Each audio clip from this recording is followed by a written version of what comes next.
We've been hosting a series of regional stockmanship and stewardship clinics all around the country, and recently we were able to hear from Trey Patterson, CEO of the Padlock Ranch in Manchester, Wyoming. Trey, during that special event in Fort Collins, you had talked a lot about what you've done at the Padlock Ranch. Tell us, what do you perceive as the biggest value of implementing stockmanship and stewardship practices? Well, I think the biggest value is creating an environment where you can continually improve. It's a continuum. We all have to understand that we're on a continuum, and it pays. Our customers want that, our consumers want that, and so I think there's value economically, and there's some things that intrinsically are inherent to good stockmanship. It's good. It's good husbandry. It's good practice. One thing that you mentioned was that it's not just about facilities or about dollars and cents, it's a lot about mindset.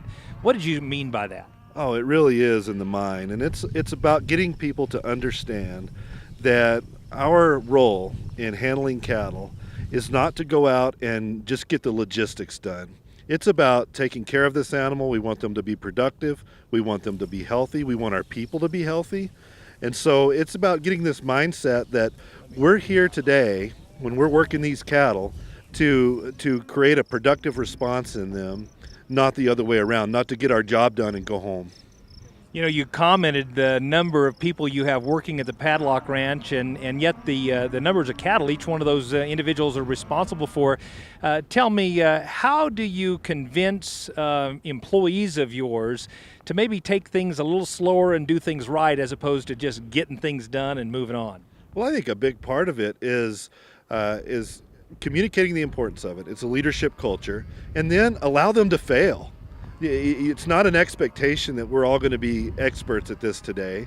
It's a continuum, it's a process, and let them fail and let them self-evaluate and just provide that leadership. It's this mentor-coach relationship that I think really will take people to the next level. When they start seeing the results, then they understand that, wow, this stuff really works. And one last question, let's talk about those results. What are the 2 or 3 biggest benefits the Padlock Ranch has seen because of improved stockmanship and stewardship? Well, I think one thing that we've seen is we can get a lot of work done without having to have a lot of people.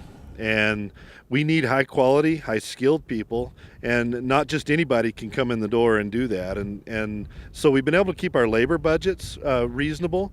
I think managing shrink on cattle is a big deal. We see less shrink because our cattle aren't stressed, even when we handle them multiple times. But when it comes to sale day, if those cattle aren't afraid of you and they know that they're going into a safe situation, you're going to have less shrink. The other thing is weaning rate. You know, keeping cattle paired up and being able to wean a live calf at the end of the year, that is still our biggest determinant of profitability, is bringing that live calf in. And so if you keep cattle paired up, keep them healthy, they're going to be live, and that makes you money. Well, thank you so much for your insights. You provide great inspiration to us all. Well, I'm glad to be here, glad to be able to speak with you today, and we'll just all keep trying to improve. Absolutely. And in that vein, there will be a lot more opportunities throughout 2018 to attend these stockmanship and stewardship events.